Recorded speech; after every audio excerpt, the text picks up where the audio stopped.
Hello everyone. So let's start a new chapter, continuity. So continuity के लिए सबसे पहले आपने +1 के लिमिट के कंसेप्ट्स को अच्छे से समझना है. लिमिट्स के फॉर्मूले जो वेरियस लिखवाए हैं उनको अच्छे से लर्न करिए. सो अब हम करते हैं कंटिन्यूटी. सो कंटिन्यूटी का क्या मतलब है? अगर मान लीजिए मेरे पास कोई फंक्शन है, a function is continues in its domain, continues in its domain if its graph is a curve without breaks or jumps throughout its domain. ठीक है. सो कोई भी फंक्शन उसकी डोमेन में कंटिन्यूज कब होगा? अगर मैं उस फंक्शन का ग्राफ ड्रॉ करूं तो उस फंक्शन के ग्राफ में उसकी डोमेन के अंदर कहीं भी जंप या ब्रेक नहीं होने चाहिए. ठीक है. जैसे मान लीजिए ये मेरे पास कोई कर्व है, इसका ग्राफ ये है कंटिन्यूज, कहीं भी ब्रेक नहीं हो रहा. तो मान लीजिए इसकी डोमेन यहां से लेके यहां तक है, तो हम क्या कहेंगे? ये फंक्शन अपनी डोमेन में क्या है? कंटिन्यूस है. So let's take another example. तो ये कंटिन्यूस था. ठीक है. तो मैं अनदर एग्जांपल ले रहा हूं. यहां ग्राफ यहां तक है, यहां से ब्रेक हुआ, फिर यहां से लेके यहां तक है. ठीक है. अब इस पॉइंट पे ब्रेक हो रहा है, तो मतलब ये अपनी डोमेन में कंटिन्यूस नहीं रहा. तो it is example of not continuous.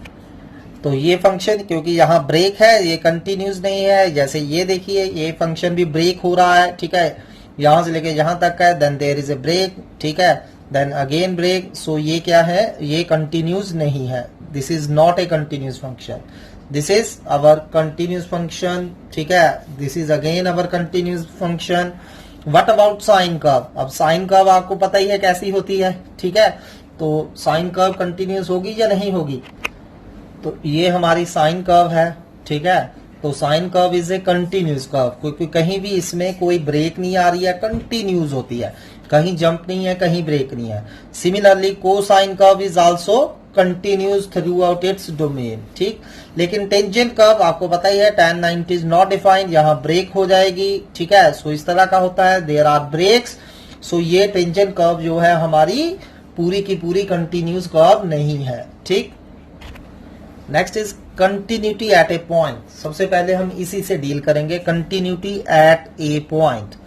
So a function f x is said to be continuous at a point x equal to ए, और वो पॉइंट ऑफ इट्स डोमेन में होना चाहिए if and only if its graph does not have breaks और jumps in the immediate neighbourhood of that point.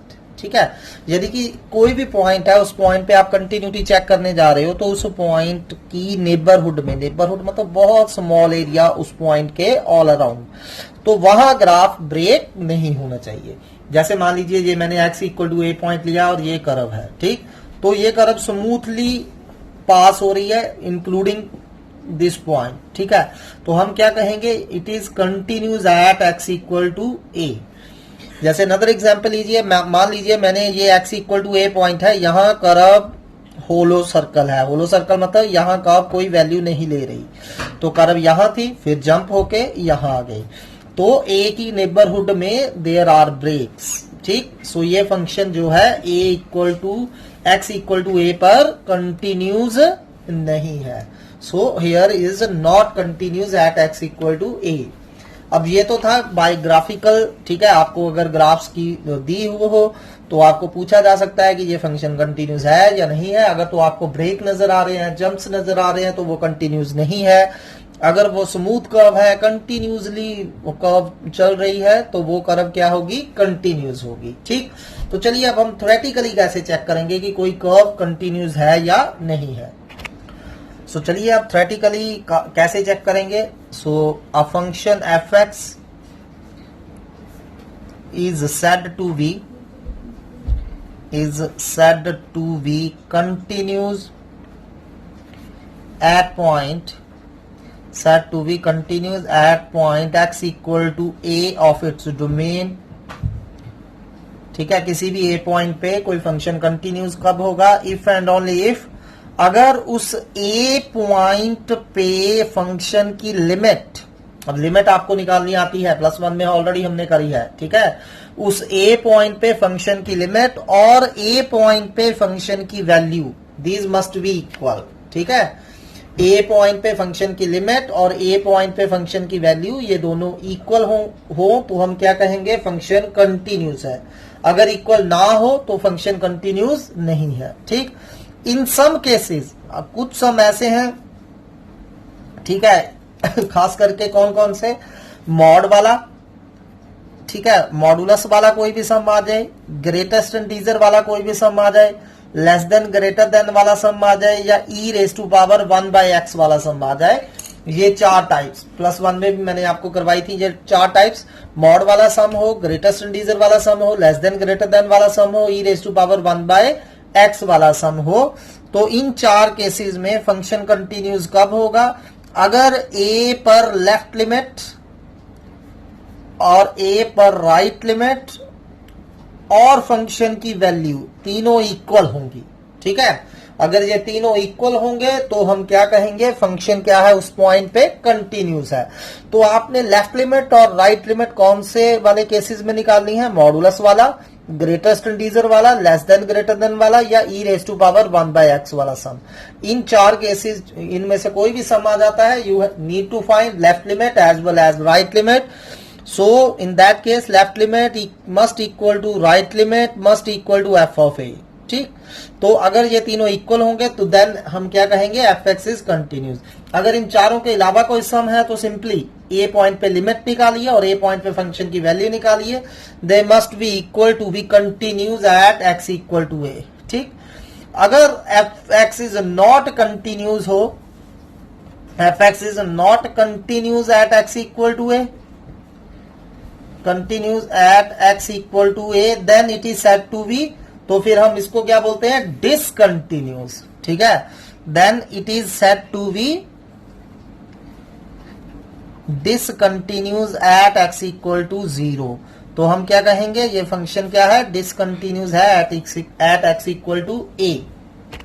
अब हम बात करेंगे टाइप्स ऑफ डिसकंटिन्यूटी की, कितनी तरह की डिसकंटिन्यूटी हो सकती है। So first is removable discontinuity. ठीक है, सो कोई भी फंक्शन जो है, कब इसको कहेंगे कि इसके पास रिमूवेबल, मतलब ये कंटिन्यूस नहीं होगा। ठीक है, तो इसको एक स्पेशल नाम देंगे, रिमूवेबल डिसकंटिन्यूटी। कब, अगर लेफ्ट लिमिट और राइट लिमिट किसी ए पॉइंट पे, left limit at a, left limit कैसे लिखते हैं, limit x approaches to a negative. ठीक है, a नेगेटिव का मतलब पता है ना आपको कि x a को अप्रोच कर रहा है from the left hand side. a negative का ये नहीं मतलब कि -a हो जाएगा। ठीक है, so limit x approaches to a negative fx should equal to limit x approaches to a positive fx। ये दोनों तो इक्वल हो पर f ऑफ a इक्वल ना हो।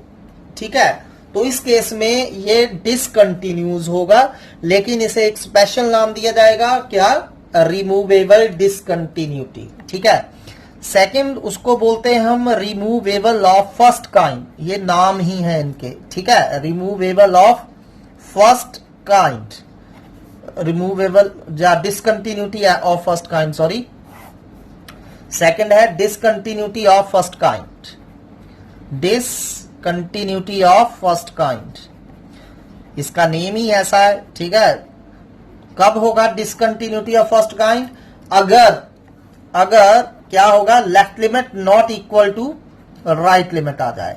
अगर लेफ्ट लिमिट राइट लिमिट के इक्वल ही नहीं आ रही, ठीक है, लेफ्ट लिमिट और राइट लिमिट इक्वल ही नहीं आ रही, तो हमें f ऑफ a के इक्वल इसको प्रूव करने की जरूरत नहीं है। उसी स्टेप पे हमने लिख देना है कि ये फंक्शन क्या है, डिसकंटिन्यूस है।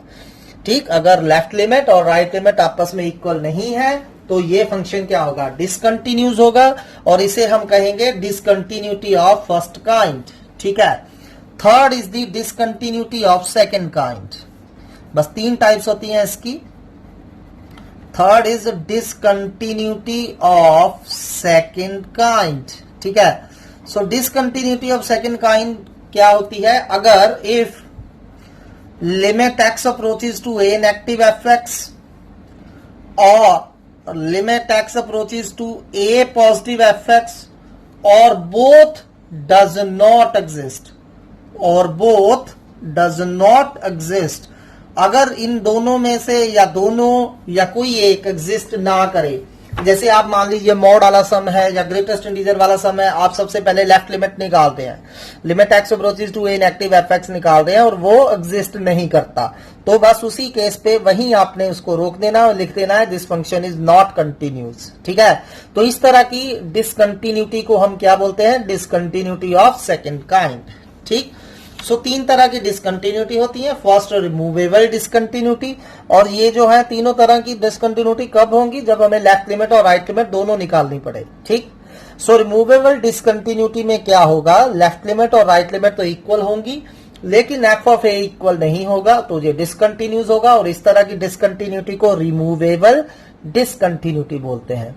अगर लेफ्ट लिमिट राइट लिमिट के इक्वल ना आए तो भी वो डिसकंटिन्यूस है, एंड इस तरह की डिसकंटिन्यूटी को हम डिसकंटिन्यूटी ऑफ फर्स्ट काइंड बोलेंगे।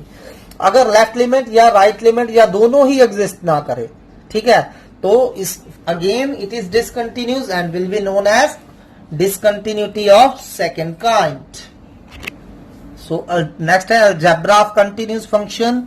सो मान लीजिए आपके पास एफ एंड जी दो रियल फंक्शंस दिए हैं, F and G are two real functions and both are continuous at x equal to ए, और किसी ए पॉइंट पे दोनों के दोनों कंटिन्यूज है और अल्फा हमारे पास कोई भी रियल नंबर है, तो क्या होगा, F plus G is continuous at x equal to A. अगर एफ भी कंटिन्यूज है ए पर, जी भी कंटिन्यूज है ए पर, तो उनकी एडिशन भी ए पर कंटिन्यूज होगी, रिमेंबर इट। ठीक है, अगर दो कंटिन्यूस फंक्शन है, sum of two continuous function is also continuous. Second, उनकी subtraction is also continuous at x equal to A होगी। ठीक है, थर्ड कि अगर एफ कंटिन्यूस है तो अल्फा एफ भी एक्स इक्वल टू ए पर कंटिन्यूस होगा, जैसे एफ कंटिन्यूस है तो 2f भी कंटिन्यूस होगा, -3f भी कंटिन्यूस होगा, where alpha is any real number. ठीक है, फोर्थ, अगर एफ कंटिन्यूस है, जी कंटिन्यूस है, तो उनका प्रोडक्ट भी ए पर कंटिन्यूस होगा। नेक्स्ट, अगर एफ कंटिन्यूस है तो उसका रेसिप्रोकल 1/f भी कंटिन्यूस होगा, प्रोवाइडेड, लेकिन एक कंडीशन है कि एफ ऑफ ए जीरो ना हो। ठीक है, एफ ऑफ ए जीरो ना हो। ठीक, अगर एफ कंटिन्यूस है ए पर तो 1/f भी ए पर क्या होगा, कंटिन्यूस होगा, provided f of a should not equal to zero.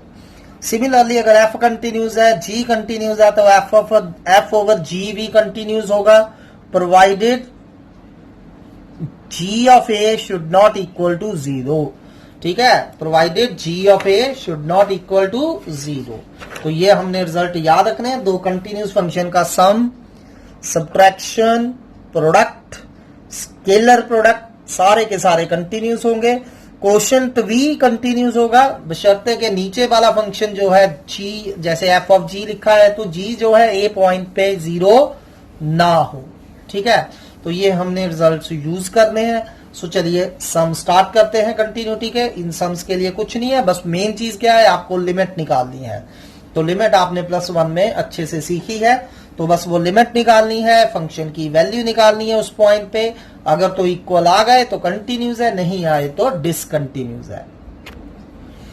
चलिए फर्स्ट सम करते हैं, टेस्ट दी कंटिन्यूटी। हमने कंटिन्यूटी टेस्ट करनी है, एफ एक्स इक्वल टू हमें दिया है mod x over x, x not equal to 0, 1 x equal to 0 at x equal to 0। तो इसकी कंटिन्यूटी हमने कौन से पॉइंट पे चेक करनी है, at x equal to a point. Point अच्छे से देख लेना है कौन सा दिया है। ठीक है, सो चलिए करते हैं, एफ एक्स लिखते हैं, हमें क्या दिया है, मॉड एक्स ओवर एक्स, जब एक्स 0 नहीं है, 1 व्हेन एक्स इक्वल टू 0 है। अब मॉड वाला सम मैंने हमेशा ही आपको क्या कहा है, always use the definition of mod. ठीक है, अगर x 0 नहीं है तो या तो x 0 से बड़ा होगा या 0 से छोटा होगा। अगर तो x 0 से बड़ा है तो मॉड x की जगह हम क्या लिख देंगे, +x, और अगर x 0 से छोटा है तो मॉड x की जगह हम क्या लिख देंगे, -x, और जब x 0 है तब तो हमें 1 दिया ही है fx। ठीक है, सो सिर्फ मॉड एक्स की जगह एक्स लिखिए व्हेन एक्स ग्रेटर देन 0 है, मॉड एक्स की जगह माइनस एक्स लिखिए व्हेन एक्स लेस देन 0 है। ठीक है, तो चलिए देखते हैं क्या बन गया जी। एक्स ओवर एक्स 1 हो गया, 1 एक्स अगर 0 से बड़ा है, -1 अगर एक्स 0 से छोटा है, 1 अगर एक्स इक्वल टू 0 है। ठीक है, तो मेरा फंक्शन चेंज होकर ये हो गया।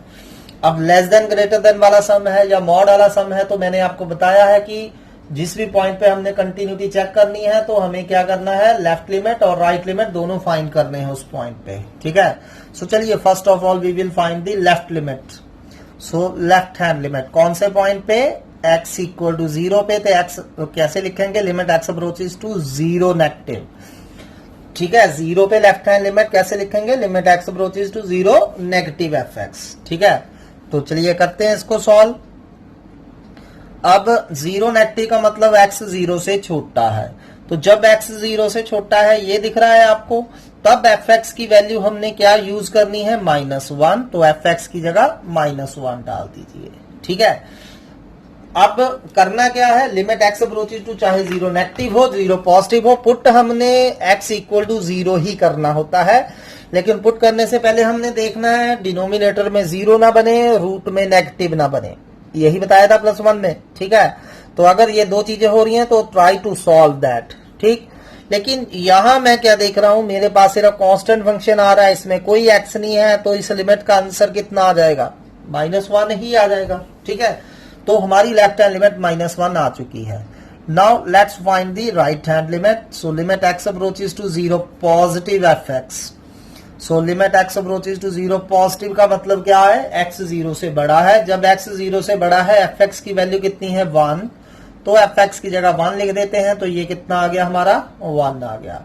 तो मैं क्या देख पा रहा हूं, मेरी लेफ्ट एंड राइट लिमिट दोनों डिफरेंट आ रही हैं। ठीक है, so since left hand limit at 0 not equal to right hand limit at 0, so function क्या होगा, therefore function is discontinuous at x equal to 0। तो हमारा फंक्शन जो है वो कंटिन्यूस नहीं होगा at x equal to 0। और इस तरह की कंटिन्यूटी को हम कौन सी टाइप बोलते हैं, जब हमारी लेफ्ट लिमिट राइट लिमिट के बराबर ना आए, तो कौन सी टाइप ऑफ डिसकंटिन्यूटी है जे, डिसकंटिन्यूटी ऑफ फर्स्ट काइंड बोलते हैं। ठीक है, हालांकि आपको पूछा नहीं गया है, लेकिन you should know. Next question is fx equal to e raised to power 1 by x minus 1 over e raised to power 1 by x plus 1 when x not equal to 0, 0 when x equal to 0. We have to show this function is discontinuous at x equal to 0. So बहुत सारे बच्चे इस सम को continues show कर देते हैं। ठीक है, क्योंकि ये e raise to power 1 by x वाला सम है, तो मैंने आपको अभी बताया है जब भी e raise to power 1 by X आ जाए, you need to find left limit as well as right limit. ठीक, सो हमें x इक्वल टू 0 पे लेफ्ट हैंड लिमिट फाइंड करते हैं सबसे पहले। सो क्या हो जाएगी, limit x approaches to 0 negative fx, इसे हम लेफ्ट हैंड लिमिट बोलते हैं। 0 नेगेटिव का मतलब x 0 से छोटा है, लेकिन x 0 के एग्जैक्ट इक्वल नहीं है। अगर x 0 के इक्वल नहीं है तो हम ये वाली वैल्यू यूज करेंगे fx की, e raise to power 1 by x minus 1 over e raise to power 1 by x plus 1। ठीक है, अब ये स्टेप ध्यान से देखिए, as x approaches to 0 negative.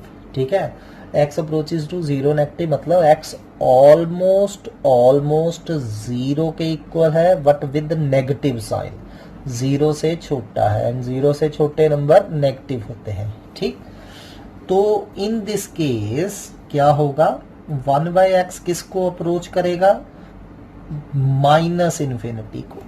1 by X किसको अप्रोच करेगा, 1/0 आ जाएगा ना, x की जगह 0 डालेंगे, 1/0 इन्फिनिटी होता है, पर 0 नेगेटिव साइन के साथ था, क्योंकि x 0 नेगेटिव का मतलब क्या है, x 0 से छोटा है, ऑलमोस्ट 0 के इक्वल है, लेकिन विद नेगेटिव साइन है। ठीक है, तो 1/-0 हो जाएगा, माइनस ऐसे ही रह गया, 1/0 इन्फिनिटी हो गया। ठीक, तो दैट्स मीन इस केस में e raise to power 1 by X किसको अप्रोच करेगा, e raise to power minus infinity को, क्योंकि 1/x माइनस इन्फिनिटी है, and e raise to power 1 by infinity को हम E raise to power minus infinity को 1 over E raise to power infinity भी लिख सकते हैं, and E raise to power infinity infinity होता है और 1 ओवर इन्फिनिटी हमारा 0 होता है। ठीक, तो इस केस में E raise to power 1/x हमारा ऑलमोस्ट 0 होगा। ठीक, 0 को अप्रोच करेगा, तो इसको हम लेफ्ट हैंड लिमिट में डाल देते हैं। ये देखिए ई रेज टू पावर 1/x है, इसकी जगह हम 0 लिख देंगे। 0 -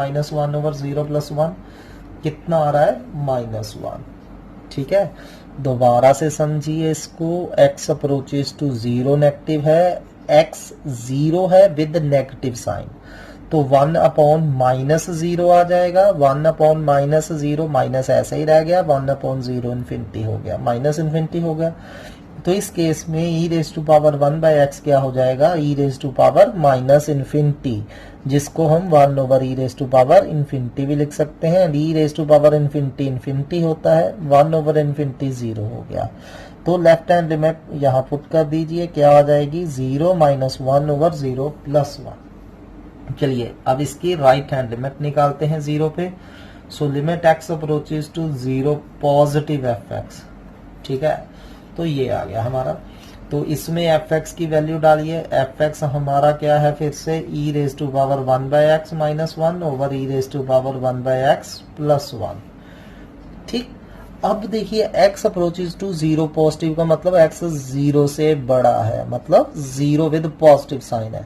तो ये देखिए इस केस में E raise to power 1/x E raise to power infinity हो जाएगा। E raise to power infinity infinity होता है, तो इन्फिनिटी आ जाएगा। सो इन्फिनिटी -1 ओवर इन्फिनिटी + 1, यानी कि एज सच ये इन्फिनिटी ओवर इन्फिनिटी बन रहा है, एंड इन्फिनिटी ओवर इन्फिनिटी हम डिफाइन नहीं कर सकते। ठीक, तो इस केस में सॉल्व करने के लिए मैं क्या करूंगा, divide denominator and numerator by e raise to power 1/x। E raise to power 1/x से इसे डिवाइड कर देते हैं ऊपर नीचे, तो हमारा क्या आ गया, डिवाइड करिए ई रेज टू पावर 1/x से, E raise to power 1/x over E raise to power 1/x 1 हो जाएगा। 1 को ई रेज टू पावर 1/x से डिवाइड करेंगे, E raise to power -1/x। Similarly नीचे भी ऐसे ही हो गया। ठीक है, 1 - E raise to power -1/x, 1 + E raise to power -1/x, sorry. ठीक, क्या करा, सबसे पहले मैंने डिनोमिनेटर एंड न्यूमरेटर को ई रेज टू पावर 1/x से डिवाइड करा। ठीक, इससे ये सॉल्वेबल टाइप में हो गया। कैसे हो गया, अब देखते हैं। As x approaches to 0 positive, 0 positive मतलब 0 विद पॉजिटिव साइन, तो इस केस में 1/x किसको अप्रोच करेगा, 1/0 कितना होता है, इन्फिनिटी। सो 1/x इन्फिनिटी हो गया। ठीक है, so therefore E raise to power -1/x क्या हो गया हमारा, E raise to power -1 over x की जगह, सॉरी इन्फिनिटी लिखना था, E raise to power minus ऐसे ही रह गया, 1 ओवर x की जगह infinity, which is equal to 1 over E raise to power infinity, 1 over infinity 0। ठीक है, तो अगर मैं सीधा कर रहा था तो E raise to power 1/x infinity बन रहा था, लेकिन ई रेज टू पावर -1/x हमारा 0 बन रहा है। ठीक, तो चलिए पुट करिए राइट हैंड लिमिट में। तो राइट हैंड लिमिट क्या आ गई, 1 - E raise to power -1/x की जगह 0 over 1 + 0 which is equal to 1। ठीक है, तो देखिए लेफ्ट हैंड लिमिट हमारी -1 हो गई, राइट हैंड लिमिट हमारी +1 हो गई। ठीक है, so we can see left hand limit and right hand limit are not equal, they are not equal. ठीक है, तो इसका मतलब क्या होगा, fx इज डिसकंटिन्यूज एट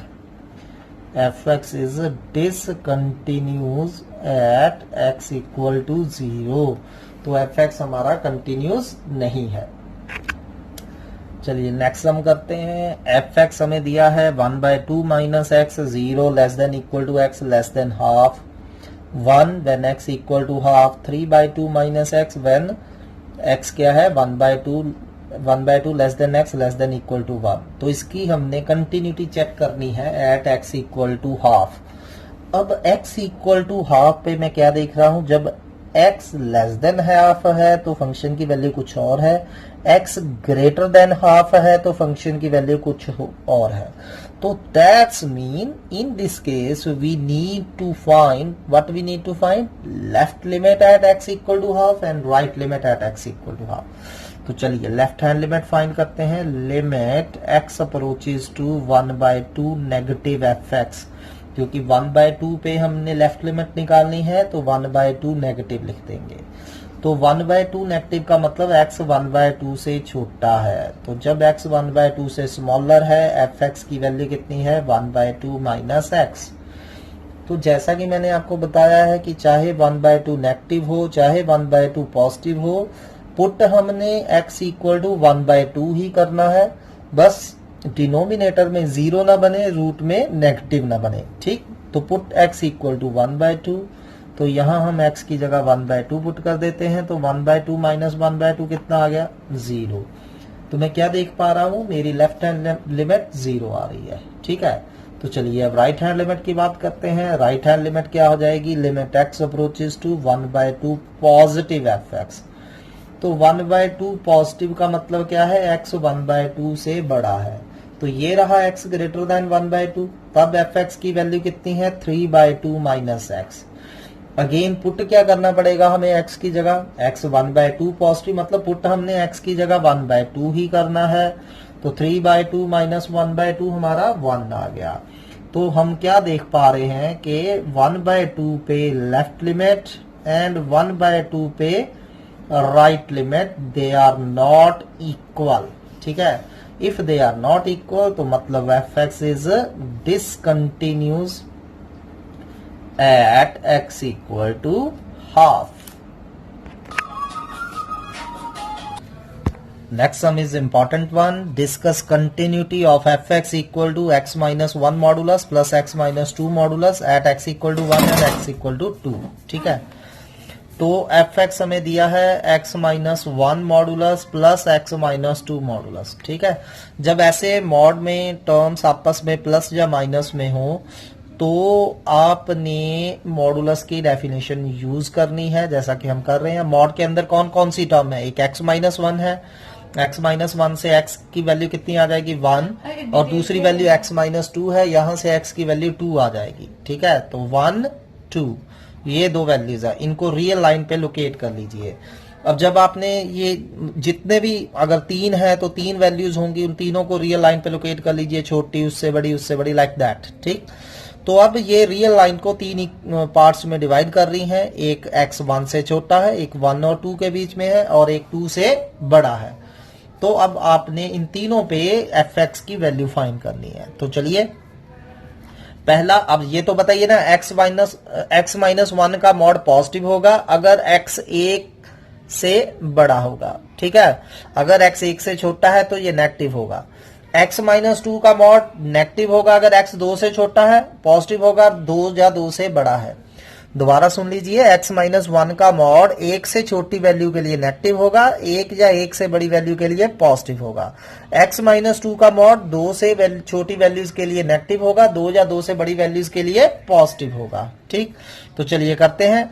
अगर अब मॉड x माइनस 1 को हम क्या लिख सकते हैं, पहले अगर x 1 से छोटा है, अगर x 1 से छोटा है तो x माइनस 1 के मॉड ने क्या होना था नेगेटिव, और x माइनस 2 का मॉड क्या होगा, x माइनस 2 का मॉड भी क्या होगा नेगेटिव होगा। ठीक है, क्यों, क्योंकि 2 से छोटी वैल्यू के लिए नेगेटिव है, अगर x 1 से छोटा है तो 2 से भी छोटा ही होगा।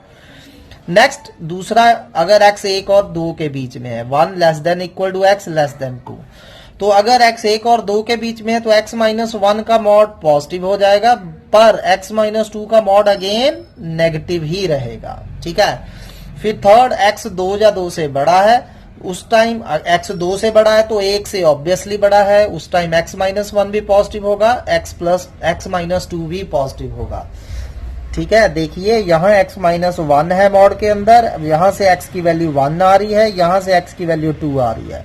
तो x माइनस 1 का मॉड 1 से छोटी वैल्यू के लिए नेगेटिव है, 1 या 1 से बड़ी वैल्यू के लिए पॉजिटिव है। x माइनस 2 2 के छोटी वैल्यू के लिए नेगेटिव है, 2 या 2 से बड़ी वैल्यू के लिए पॉजिटिव है। तो पहला केस डिस्कस करते हैं, जब x 1 से छोटा है तो x माइनस 1 भी नेगेटिव होगा, x माइनस 2 भी नेगेटिव होगा। फिर अगर x 1 से बड़ा है, 2 से छोटा है तो x माइनस 1 पॉजिटिव होगा पर x माइनस 2 नेगेटिव होगा। फिर देन x 2 या 2 से बड़ा है तो x माइनस 1 भी पॉजिटिव होगा, x माइनस 2 भी पॉजिटिव होगा। ठीक है, तो हमारा क्या आ गया, ये माइनस एक्स कितने हो गए, minus 2x, minus minus plus 1, minus minus plus 2, 1 plus 2 3 हो गए। तो इस केस में जब x 1 से छोटा है तो हमारा fx कितना आ रहा है, माइनस 2x प्लस 3। ठीक है, फिर अगला केस जब x 1 और 2 के बीच में है तो देखिए x से x कट रहा है, माइनस 1 प्लस 2 कितना हो गया, 1 हो गया। देन अगर x 2 या 2 से बड़ा है तो x plus x 2x and minus 1 minus 2 कितना हो गया, माइनस 3। तो हमारा fx की वैल्यू ये आ रही है। ठीक है, तो इस तरह हमने fx को सिंप्लीफाइड फॉर्म में लिख लिया। अब हम 1 बाय 1 कंटिन्यूटी चेक करेंगे, जो पॉइंट हमें दिए थे। कंटिन्यूटी पहला पॉइंट है एट x इक्वल टू 1। सो अब 1 से लेस के लिए ये वैल्यू है, 1 से ग्रेटर के लिए ये वैल्यू है, तो हमें लेफ्ट एंड राइट दोनों लिमिट निकालनी पड़ेंगी 1 पे। पहले left limit at 1, limit x approaches to 1 negative fx, 1 negative का मतलब x 1 से छोटा है, तब fx की वैल्यू कितनी यूज करेंगे, माइनस 2x प्लस 3। अब 1 नेगेटिव हो या पॉजिटिव हो, पुट हमने x की जगह 1 ही करना है, तो ये हमारा 1 आ गया। चलिए राइट हैंड लिमिट निकालते हैं 1 पे। So right hand limit, limit x approaches to 1 positive fx। अब 1 पॉजिटिव मतलब x 1 से बड़ा है, तो x 1 से बड़ा लोकेट करिए, ये रहा x 1 से बड़ा। ठीक है, तो तब fx की वैल्यू कितनी है, 1, तो ये फिर से 1 रहेगा। f ऑफ 1 निकालिए, f ऑफ 1 मतलब जब पूरा पूरा 1 है, ये रहा इक्वल टू 1, तब भी fx की वैल्यू कितनी है, 1। तो तीनों 1 1 1 आ रहे हैं। So we can see left limit, right limit and function की वैल्यू तीनों 1 पे इक्वल है। सो लिमिट x, तो तीनों अगर इक्वल है तो क्या होगा, fx is continuous at x equal to 1। तो fx हमारा क्या हो जाएगा, continuous at x equal to 1। चलिए अब continuity at x equal to 2 check करते हैं। fx मैंने लिखा है दोबारा आपके लिए। ठीक है, continuity at x equal to 2। तो 2 पे पहले लेफ्ट हैंड लिमिट निकालते हैं। Limit x approaches to 2 negative fx, तो x approaches to 2 negative fx मतलब लेस देन 2 वैल्यू यूज करनी है। लेस देन 2 ढूंढिए, x लेस देन 2 ये रहा आपका, तब fx की वैल्यू कितनी है, 1। तो लेफ्ट हैंड लिमिट कितनी आ गई, 1। राइट हैंड लिमिट निकालिए 2 पे। राइट हैंड लिमिट एट 2 कितनी आ रही है, right hand limit, limit x approaches to 2 positive. 2 positive मतलब x 2 से बड़ा है, जब x 2 से बड़ा है fx की वैल्यू कितनी है, 2x माइनस 3। डालना हमने x की जगह 2 ही है, चाहे 2 नेगेटिव था चाहे 2 पॉजिटिव था, डालिए 2 इंटू 2 माइनस 3, 4 माइनस 3 ये कितना आ रहा है, 1 आ रहा है। ठीक है, f ऑफ 2 निकालिए जब एग्जैक्टली 2 है, तो एग्जैक्टली 2 ये रहा इक्वल टू 2, x की जगह 2 डाल दीजिए, 2 इंटू 2 माइनस 3, ये भी कितना आ गया, 1। तो अगेन हमने देखा कि 2 नेगेटिव पे, 2 पॉजिटिव पे एंड 2 पे fx की वैल्यू सेम आ रही है। ठीक, तो इसका मतलब fx is continuous at x equal to 2। So इस तरह से मॉड वाले हमने सम करने हैं। चलिए इनकी प्रैक्टिस करिए, नेक्स्ट हम कल करेंगे। Thank you for today.